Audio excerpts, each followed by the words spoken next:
anyways, so it reminded me seeing a picture of me when I was so little reminded me Right. while I was The there. loss, sweetheart, the loss, how The little you grief, were, right? the Yes, the grief. loss. Um, so I'm sitting there and I'm crying. This is the first time I shed a tear, which I went in there and I was like, yeah, like crying doesn't mean you're not strong, but I did not want to see this man see me cry.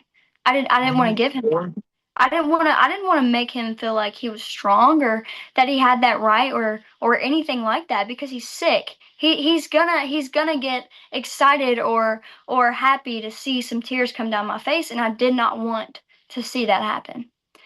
So I started crying a little bit, but I held myself together and they're asking me questions. Well, then his attorney asked me questions. And it's so wild because they tried to pinpoint it on another victim in the case, which was my brother. The attorney tried Wow. to make it seem like that I was too small and confused to know who sexually touched me and Right. said that it was my brother.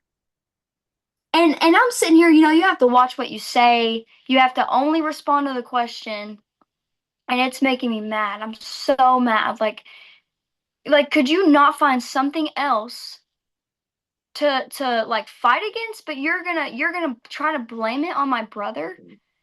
So then my attorney comes back. So it's more like they're arguing, but like I'm in the middle just answering the questions, like arguing for them basically. It's such a weird trial is not easy. It is so No, it's not. weird and hard and complicated, and there's so much pressure, especially when you know that your testimony is what's gonna be the ending of this case. Like if you're gonna Deciding get factor, justice, it's right. because of your yes, it's because of your testimony. So I get done with my testimony. I mean I testified. It felt like for 3 hours. It probably wasn't 3 hours, but I felt like I was on the stand for forever. I was ready to get off of there. So I didn't have to go back in the room. I actually got to sit and I was the last one. So, now they bring the Stucker. I think they brought Trooper Stucker up there with like the little evidence, and they showed some text messages that he had sent to my cousin saying that he was a child molester.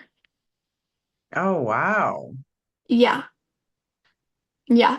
So then it's time for decision making for this jury. So they go back. Um And like that is the most anxious that I've ever been in my life, sitting there not knowing what decision they're going to make. Because I knew if they came out and said not guilty, I don't know how I would have recovered at all. Right. So I'm sitting there with my mom, my dad, my brother, my other brother, and I'm just waiting. I'm so nervous. Well, jury comes back out, give them the decision, guilty on all counts. And I sobbed. Awesome. I Right. literally sobbed. You know, it took me back to how, like there was not people who were given to me in my life who gave me what I deserved. So I had to do it for myself. And I did that. And I never thought that I was that strong ever. Like talking about it makes me so emotional because I haven't talked about it in a while, but like I just remember sitting in the stand and hearing guilty on all counts. And the first thing that I thought about was little me. And that is Right. something, I grieve my childhood a lot. I grieve being little a lot. You know, it's it's kind of weird because it's like I separate me and the little me, but like one day I was like telling my mom, I was like, I wish that I could meet the little me in person. Like I wish that I knew her, that I could just squeeze her up and give her a hug. Because I went against my worst fear to make sure that she got the justice she deserved. It wasn't about me now. It had nothing to do with me now. It was strictly for her. And I remember getting up that day. He was convicted. He was found guilty on sodomy first degree with a victim under the age of 12. sexual abuse with a victim under the age of 12 and another sexual abuse with a victim under the age of 12. And he got 65 years. But I walked out of the court, which the sentencing hadn't came yet, but I walked out of the courthouse after, he's found guilty. I didn't care how long he was going to be in there at this moment. I just got justice. I was just Wow. heard. I was heard for the That's very first huge, time right? in my life. That's huge. Yeah, so I walked out of the courthouse and I looked up and I was like, Mom, look how beautiful the sky is. It looks so different. Everything looks so Mhm. different. I was like, I feel free. And it's like that day, something so sad and so hurt have left my body. And I didn't Mhm. have to face it anymore. I didn't have to be afraid anymore. I didn't have to do any of that. So last year in November, sentencing date, and we go and they sentence him to 65 years. Yeah.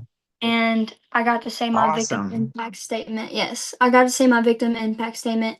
And I didn't, it wasn't surely about what I wanted to say to him, you know, because he did what he did. And if he did it, he's not going to care what I have to say about him doing it. I agree Him with getting you. I sentenced to agree. 65 years, him being sentenced to 65 years is enough for me. But I still wrote a little bit of something.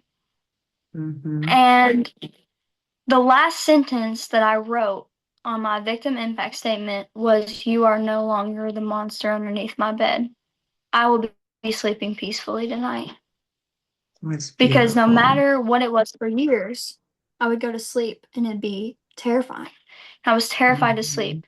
My eyes were black. I wasn't getting any sleep. It was always terrifying to sleep, to move, to wake up, to anything. It was a nightmare. I was living a nightmare, and I wanted him to know that I was going to sleep peacefully at night.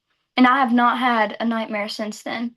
Um, you know, I went to this event, this sober relief event, and I try to get a part of that thing because, there's so many people that are so much older than me that one, they've never felt brave enough to open up Mhm. about it, or two, they have and weren't heard.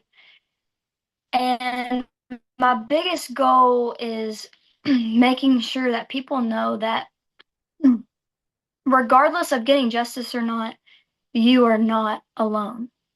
And I feel like being at such a young age and being able to do what I did could help so many people.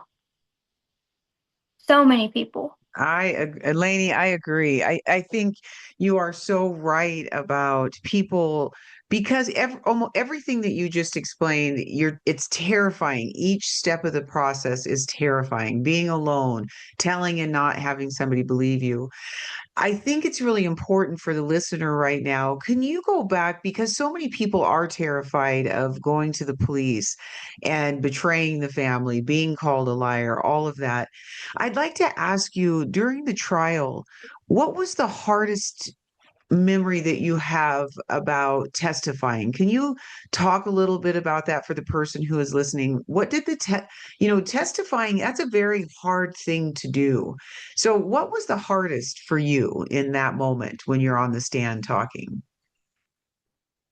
The hardest part for me when I was testifying was trying to win over the defense attorney because they are not nice. They're not Right. nice. They try to turn your words into anything. Meanwhile, like you do all of these interviews and everything, and they study these. They study these. And if there's anything that does not add up, they're going to use that against you in court to make you seem like a liar. So you're sitting in this courtroom in front of a bunch of random people you met like weeks ago, and this jury, you just now met them. You don't even know their names. You don't know where them other than what they look like. The hardest part is that his side's going to make you seem like a liar, and you cannot let that overcome you. You cannot let that take over the confidence that you already have. Because if you are up there on that stand, that means you've already done your job. You've already done the hardest part. You've opened up about it. You've told people about it. You've already fought the hardest battle that you could fight, and that's saying this happened to me, you know? Right, But the right. hardest part of testifying is definitely the other side because they are going to try to do anything and everything that they can do to make sure that you look like a liar. Yep, they are. And I'm curious, when you started your story and you talked about Led being your grandpa's boyfriend, and that at that time in your life you really struggled with feeling love, and that he made you feel loved. One of the hard parts about separating the stories of sexual abuse with real life and reality is because we felt like we needed their love, sometimes we feel like we did something to allow the abuse or we become complicit with it in some ways. Does that resonate with you at all? Did it make you feel some kind of guilt that maybe you had something to do with this? Because they're very good at grooming us and bringing us into that. Mhm. Did that play out in your story at all? I honestly, not very much, no. I think Good. at first, maybe a little bit, but also it like, I'm a pretty mature girl. I'm pretty smart for my age. And when you're that young, there is no possible way that anything could be your fault. Nothing. I agree with you. I You agree with know, you. It's just sometimes they do get in our minds and change and they a do, reality. for sure. For sure. I think another thing with his attorney, he really tried to get in my mind and you're a liar, you're this, you're that. You just, when you come to terms with who you are as a person, there is nothing that anybody could say that would make your opinion on yourself change. And that is something that I have stood on so heavily. I was a child. I was an innocent child who was placed on a very cruel earth with not much love that was given to me, not, the security, nothing. You know what I'm saying? Yes, And I do. there is no possible way that anybody in their right mind could ever say that it is a child's fault for what they went through. None. There's No, none. and I agree with you. The problem with abusers is they're very good at grooming us. And so, you Yes. know what I mean? Like that whole, the second a person calls you a liar or whatever, many times we're so young. My abuse started when I was 3 years old. You're so young that your mind can't factor in what you're saying today, right? And so I think Yeah. it's just really important. And you're right. Once you all of a sudden say to yourself, I'm telling the truth, I am not a liar. This was not Hmm. my fault. I had nothing to do with it. All of a sudden, your story starts changing, but you have to be as brave as you've been. And many people cannot be that brave, Lainey. I'm so proud of what you've done in life because you had everything against you. But that's really cool that your parents came back. I mean, that all of a sudden they I come back and that's an incredible turn in your story. I have told my mom so many times to this day that if it was not for my mom, I would have not been able to do anything that I'd done at all. Right. Was- There was no way. My mom stood by me that whole trial. She did everything that she needed to do. And, as a kid, I didn't have her very often. I had a Mhm. few little memories with her, but there was times too where I almost lost them to drugs. And to know that mom was able to be there for me was the most important part of it all because I knew then that I really wasn't alone, you know? So that makes Right. me a little Right. emotional because I'm Well, I'm and very proud of you're them. right, but you're 17 before they come back, Lainey. That's a lot of years doing this by yourself. I think you said you were 16 when you guys got this house and they came back. So how has this relationship with you and your mother healed since that time? I mean, I imagine she's come to you and said, I cannot believe this happened to you. This case is open. What does that look like when she comes to you and says, we've got to complete this? I can't believe all this stuff happened to you. What does that look like? The biggest thing is that what made me feel so secure with my mom was that she didn't even know about what had happened until the call that the state trooper made saying that I had a case and this and that. I hadn't really talked about it. I think she had an idea of it because I had like mentioned it here and there, but nothing serious, nothing important. But she immediately believed me. Immediately. There was no if and buts. Awesome. There was Right. no there's no way. There was nothing. She immediately believed me and she was ready to do anything that she could to make sure that I got justice. And I think the biggest thing on why she did that is because she also was sexually abused as a child and she didn't get that justice. So Right. it was healing for me to have my mom there, but it was also healing for her because her daughter had gotten justice for something that she wasn't able to get justice for, and that in itself is so beautiful. That it is beyond, incredibly beautiful. And because her voice wasn't heard in all of these things, we know that that's what addiction comes from.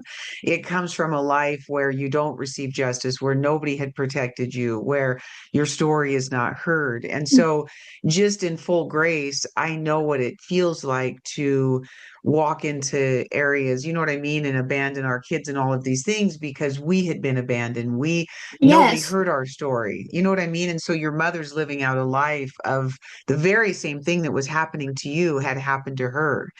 And so it's very beautiful that you guys brought that story back together because your separation occurred because of the very things that happened to her, right? exactly. Yeah.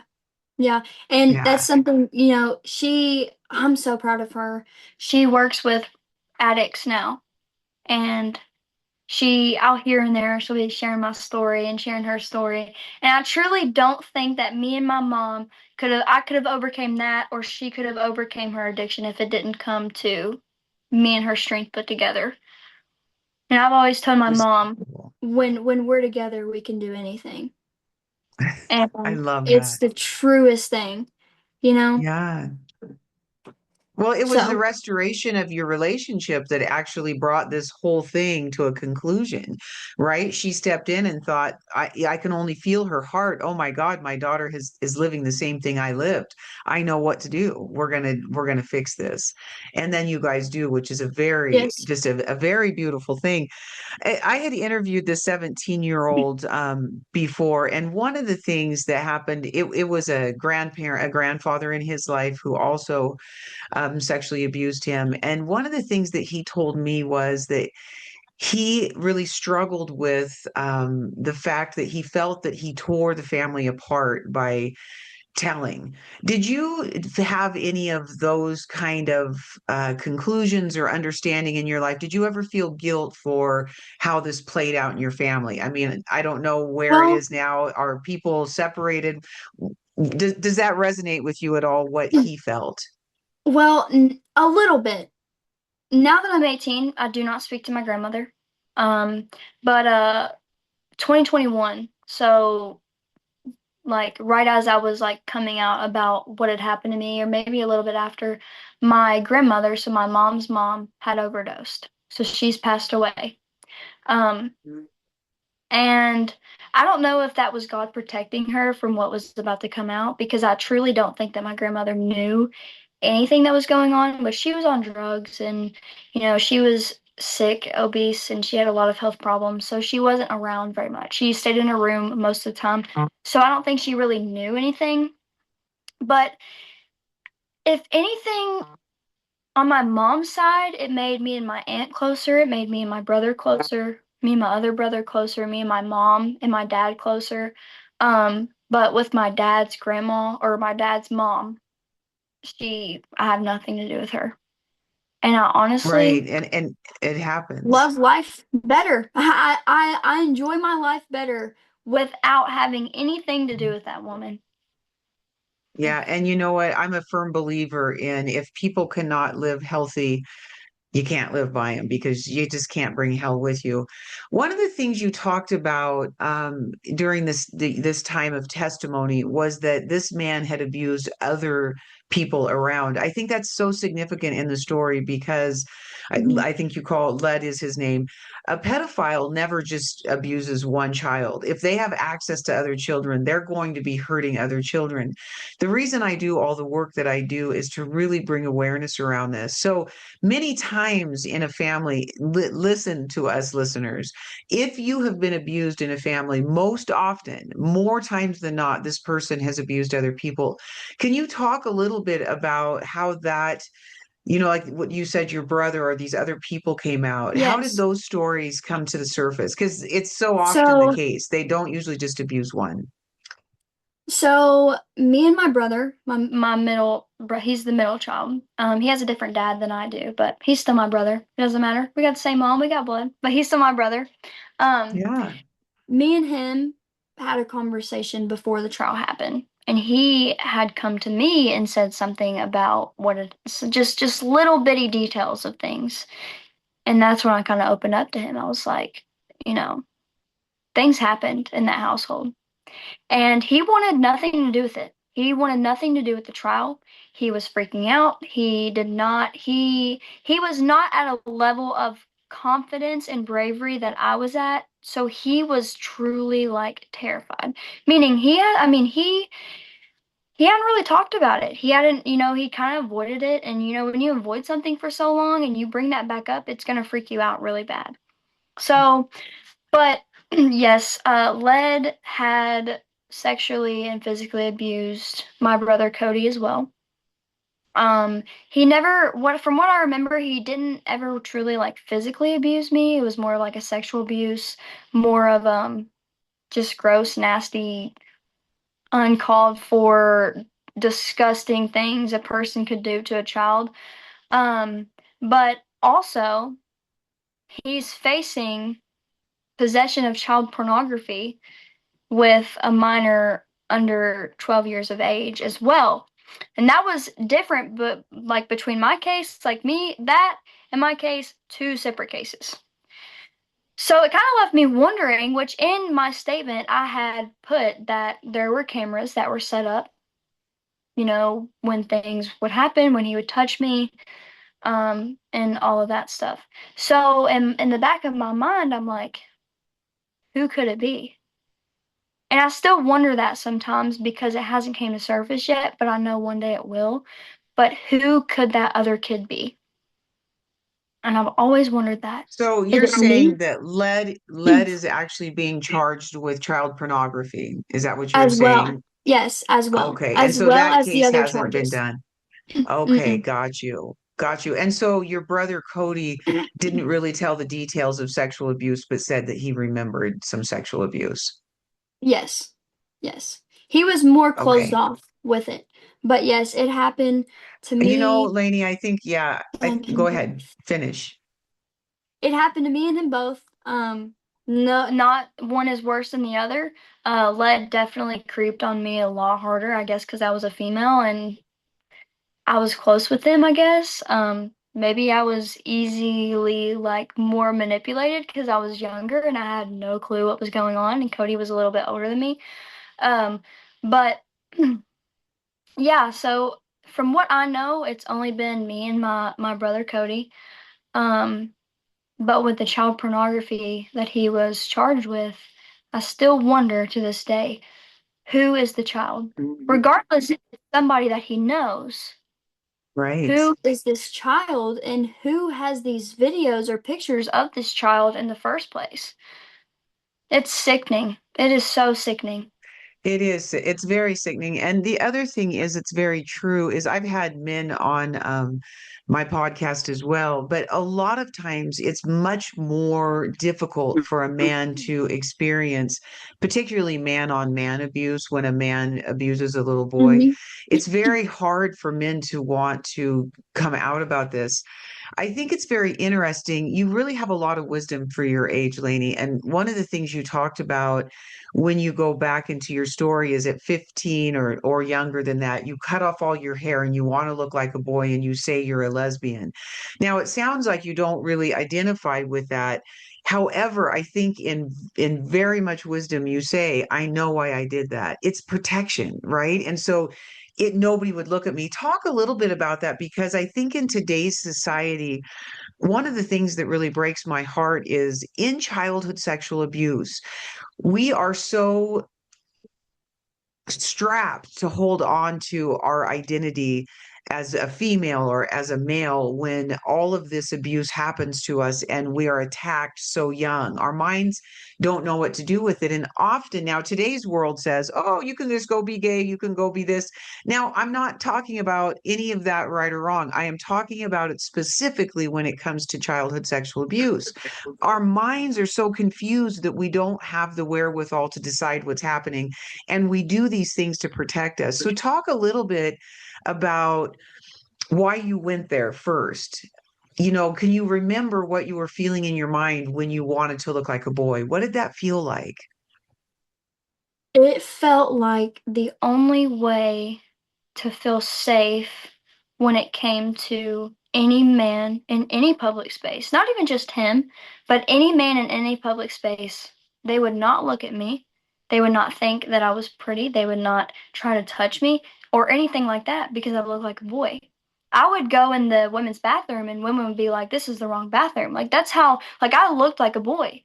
And in my mind, most men are very judgmental to, LGBTQ or whatever, and there's not, and there's just not a lot. It's definitely got more common, but there's not a lot of men that are gonna see a guy and want to touch them. You know what I'm saying? Mhm. Um, Well, in your mind, you were safe. You were much yes, safer in your mind. in my mind, I was safe, like if a Right. girl looked at me or if one or whatever, I was fine with that. A girl didn't do this to me. So I felt so much more protected and comfortable when it came to women versus a man because a man is what caused so much grief. And I didn't want to go Right. through.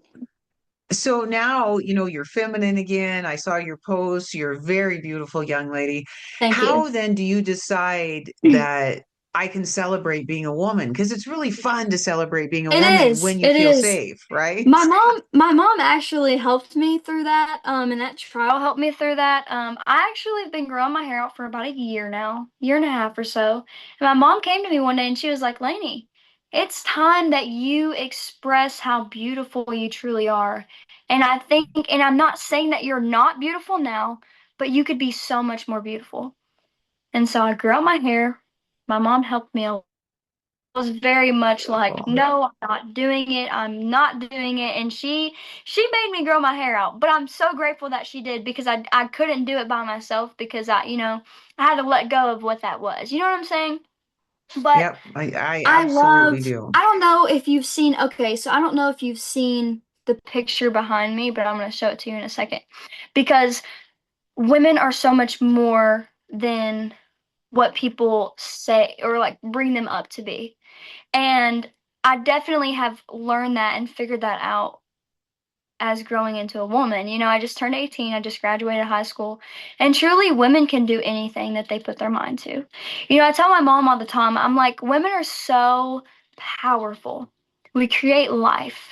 We, I mean, just like look at us. So I have a picture on my wall, Yeah, and show us. I Show I me. have Let me this see. picture because a woman's body is so taken advantage of when it comes to men most of the time. Mhm. And instead of seeing it as beautiful and as something that creates life, they see it as, oh, I want to do stuff to that. So there's this picture that I have on my wall, and my mom actually bought that picture for me. I love And it. I have that on my wall Oh, to, that's beautiful. I love yeah, it. I have it on my wall to resemble that a woman's body is more than just putting your hands on it. It's beautiful. It's Yes. artwork. It's art. You know what I'm saying? Yes, You I know, do actually. I still definitely struggle with men. Uh, Hmm. I recently just had my first boyfriend ever, and it did not go good at all. But Talk to me about something that. something different. There's not many women at my age who know their worth, which is really sad, but they struggle to know their worth. So they stay in something because they think they deserve it. But I got with this guy. We were together for a couple months and very narcissistic, very, very just like sexually just gross. Like, and I think it's mostly this generation, and I know a lot of people are like that. I'm not even just gonna say men because I don't want to try to pinpoint that they're terrible people because that's not what I'm trying to Right. do. But a lot of men, when they look at a woman's body, they want to touch it. They want it, they want to claim it, they want to own that, they want to have Hmm. possession of that. And that was him. And it was the most like it kind of took me back to like, like I think that's something that I'm definitely gonna have to work on healing from. But that just it took me back to just like how men are so lustful when it comes to the possession of a woman's body. So what I want to stay here for a minute because I'm looking back at these notes where I interview this 17-year-old boy who'd been sexually abused by his grandfather. And he actually said to me a very similar thing that you're saying. He shared that the women that he had been with, he said, I feel like I'm only wanted for sex. And I was so surprised that a young man would feel that. And so we talked about putting boundaries in place. And I said to him, just because you're a man doesn't mean that you have to give sex to these girls. Now, I Exactly. wonder if it's the abuse that has made us feel like everything's sexual, and some of it we could be bringing in. Or, when people Possibly. come to you at right, or when you're young, I mean, I thought it was interesting that even a young man who had been sexually abused felt that all women just wanted him for sex. So Yeah. one of the things I shared with him was make rules in the relationship. You do Mm. not have to have sex. You can immediately say, there was this beautiful movie, and in the movie, this woman doesn't want to have sex with this man, and there's a sword on the wall. And he takes the sword off the wall and he puts it on the bed and he says, I'll never come across the bed until you remove that sword. What if we all went through life with this beautiful boundary that says, I want to go to movies, I want to have dinner, but I don't want to have sex with you, and I don't want you to touch my body until I give you permission? Did you Without do any of someone that? getting angry, without getting some, Yes. yes, yes. And that's the biggest thing. I'm very, very, very passionate about my feelings and about my boundaries and my priorities and my morals. And when I lay those out on the table to him, he decides to get angry about it. And that Yeah, was that's the not okay. biggest no-no, and that is why I left him. Because there is no reason that you should ever feel like you're wrong for setting a boundary with somebody when it comes to your body. Your body is your body, 100%. regardless of how Yes. somebody else feels about it, regardless if somebody else wants to touch it. It is your body. They do not have possession to that.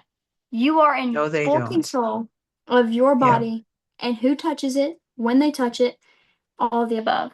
And that is something that I stand on. My body is not a toy to play with. It is not something that you can touch when you want. You don't own it. You don't have possession over it. It's not an object. It's me. And I have full right to tell you no. And he didn't like that. So I left him and I broke up with him You know what? because I am so proud of you, because if that's all that they want, there are plenty of people that will just give that up. And the most beautiful thing is, Lainey, is we do have the right to change our story. What happened to us in the past. Mhm. What happens to me going forward is I get to choose now. And it's so beautiful, like that picture on your wall of this beautiful woman's body. That is something to be admired, to be honored. And guess what? You don't get to touch it until I give you full permission to touch it. Yes, And ma'am. that's a beautiful thing, isn't it? I love It that. It's is. absolutely Yes. beautiful. Yes. And that's literally what that picture resembles. It's artwork that doesn't get, touched whenever somebody feels like they can touch it. That's That's not okay, you know? But yeah, I have been through a whole lot. And sometimes I'm like, "Oh my gosh. when can I take a break? But at the same time, I'm so beyond grateful that I have went through what I have went through because I would not be as strong and I would not have the heart that I do today if I did not go through Right. what I went through. Well, and it's why I read that in the beginning where a man's wound is, that's where his genius will be. And so when we think about life in that way, I'm here all about the victory. Like I had a horrible childhood, Lainey. I don't know if you know much about my story, but sexually abused from the time I could even remember until the time I left their home by both my mother and my father. You know what, though? I live a very victorious life. I'm very successful. I have a successful uh, marriage. My children are doing good. I have six grandchildren. So there is so much hope.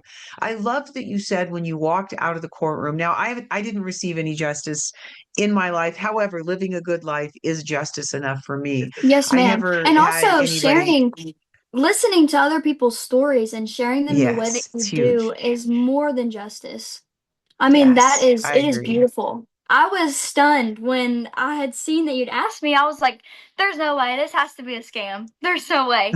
And again, it took me a little bit to get to it, but there's definitely been some hardships going on and I work a lot. But I'm so glad that I finally decided to sit down and have a conversation with you because I've always wanted to get my story out there. And you can't get your story out there Yes. until you're brave enough to tell it. And Well, it's so I'm true. Yes, it's so true. And you're right. What we do when we tell our stories is I had a woman reach out to me because I'm on a lot of platforms. And she said, the thing about you, Jody, is a lot of people tell their story and then disappear. You stay and stay and stay, and you make it seem normal for us.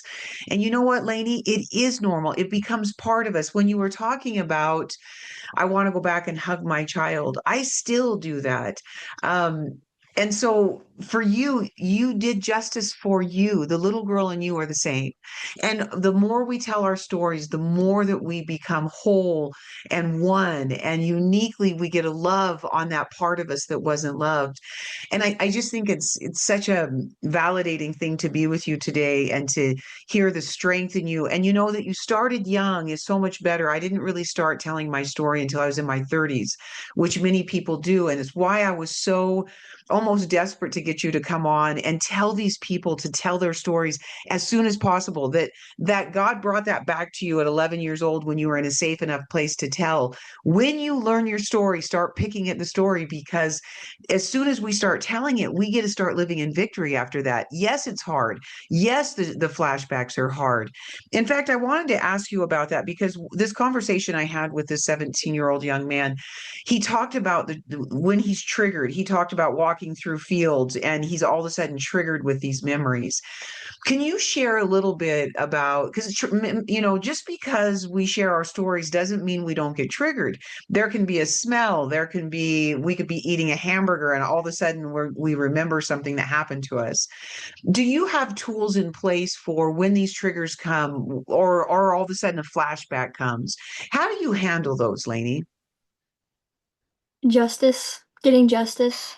Um, Mm. whenever, those triggers come back, I get my worst trigger is SpongeBob because I had a SpongeBob sippy cup. Oh, When, see, there's always something. yes, that's my worst one. And anytime that I ever feel triggered, which I have severe PTSD, when I get triggered, I always have to retrace myself to where I was in the chair in that courtroom telling my story, to when I heard guilty on all counts, to when I walked out and seen the sky and how beautiful it was. Mhm. And that's my savior when it comes to being triggered. Yeah, and see, I think that's so beautiful for you. Many people do never get the opportunity to go to court. In fact, there's Mhm. only, I think, 1 out of 1,000 cases that actually even ever get into a courtroom. That leaves many of us. So I am a true justice warrior. So for the person listening, if you didn't get this and you're fighting with triggers, what I would tell you is Well, you know what I do? I have a place on the beach where me and Jesus go watch. And when I'm triggered, I often go to that place on the beach where me and Jesus just sit and look at the ocean. So you can create a place of safety because what she's Hmm. talking about is a place of safety. And so I just want to leave that with you because I'm always there's so many people who are with us listening, and I know that often you don't get that. But and I love that she received justice. It's absolutely beautiful. What I'd like to talk to you about a little bit now is just moving into the last little bit that we have here. One of the things that this other young man talked about was really struggling with why God didn't help him more than he helped him. Did you ever struggle with God not being there with you during those parts of your life where justice had yet to occur? Were you angry at God? I most definitely was very angry at the Lord. I struggled to believe in the Lord. It just never made any sense to me because, I always thought to myself, God creates your story, um, and you're his child. So why would something so powerful allow someone to do something so cruel? But Right. it was the day until I realized that it was never the Lord doing it to me or allowing it to happen to me. It was simply that he was giving the hardest battles to me because he knew I was strong enough to tell it. And that has definitely brought me closer to the Lord for sure. I'm not going to sit here and say that I'm perfect because I'm not. And there's days that I definitely do still struggle with that. But I know that regardless, I'm not alone ever. And that there is something, you know, that loves me for me and who is there for me Yes. when I need that. Um, really, really badly for a long time. And then I would question I was happening because I don't believe in God. Is he punishing me? But God never punishes his children, ever. Right. No, he doesn't. And it No, took he me a while doesn't, to Lainey. figure that out. Yeah. Exactly. And I've had people tell me in my life that God did this, God allowed these things. I do not believe that God allows a child to be raped or suffer in sexual abuse. What I do believe in is that Led had every choice that God gave him to choose to do the wrong thing. God steps in at the very time that that happens and says, I'm going to stand by this child and please come to me and let me help you have strength. This everybody that is created, God gave one ability to each human being, and it was the power to choose. And Hmm. so, in a fallen world, we get, unfortunately, some people use that power to choose to hurt other people. God, it wasn't God's intention that you ever were hurt as a child. God never said, No. Lainey, I want you to be so strong. I'm going to hurt you in this way. That was not God. That was a man who chose to use the God given strength of choice to hurt a child. Now he's going to be accountable to God. This justice on earth here is nothing. You wait till God steps in and gives justice to that man, which he will, and he better be talking to the creator of the universe about what he did. But the most beautiful thing in the world is Lainey, obviously God has been with you. God came in and said, oh my God, this is horrific that this has happened to this child, and I'm going to stay with you and I'm going to be beautiful. I want to spend the next few minutes talking to you about what will you do with your life now? I want to hear about your dreams. I want to hear about your goals. Where are you going in life, Lainey? So right now I work at a hotel, but I just work to make money. But I start college in August, and I'm going to major in social sciences, behavior, through criminal justice. Awesome. I've thought about law enforcement, I think my whole life. Bringing justice to other people, if that's what it Mhm. looks like, or uh, being somebody who can help take drugs off the street, if that's what that looks like. But that is my goal. I also, when I graduate from college and I get my degree, I want to move out of Kentucky because Kentucky is just not for me. It's beautiful here if you like bourbon, but that's about it. That's all that it has to offer. But I don't know where I want to go yet, but I definitely want to leave Kentucky and I want to hopefully find the love of my life. I want to be a mom. I think that's going to be very healing for me. Yes. I dream of being a mom more than I dream of a degree in criminal justice. I think, I don't know, I've always loved kids and I want to give a That's child beautiful. the life that I never got. Yeah. And that right there is going to be healing in itself. And then, yeah, that's my plan. I want to be a wife. I want to be a mom, and I want to work with law enforcement and stay in touch with people who are like you. Share my story when I have the time Yes, it's so that I can help beautiful. other people. Um, I truly believe my purpose in life is to help other people by sharing my story. And I I would feel love that. selfish. I would feel selfish if I didn't share my story. So, It's beautiful. And you have a beautiful story to share, even though there was so much tragedy in it. Lainey, really, you are an incredibly beautiful woman. I wonder as you move forward with these aspirations, what do you fear the most moving on with your life and your story? Is there something that you fear?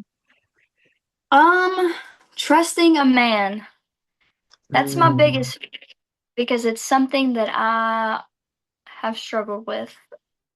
right. Um,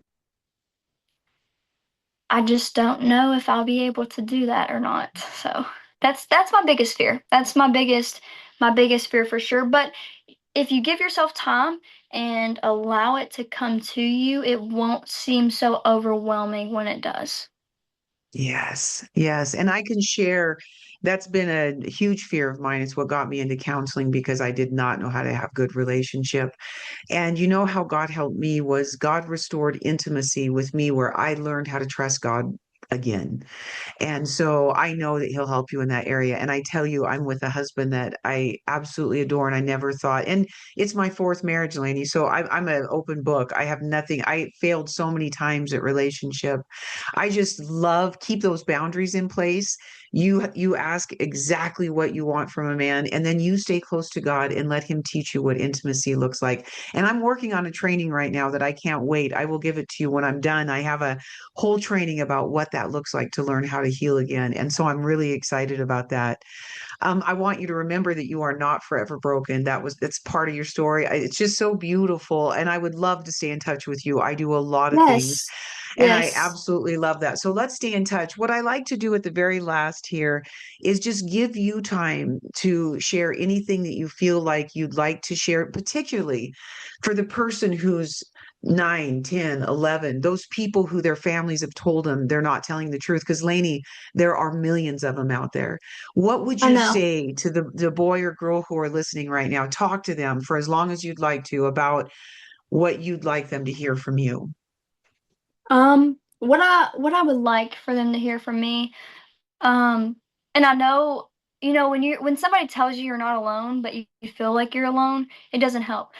But you're not alone, and you're so young, and the fact that you can even open up about it shows how strong you are.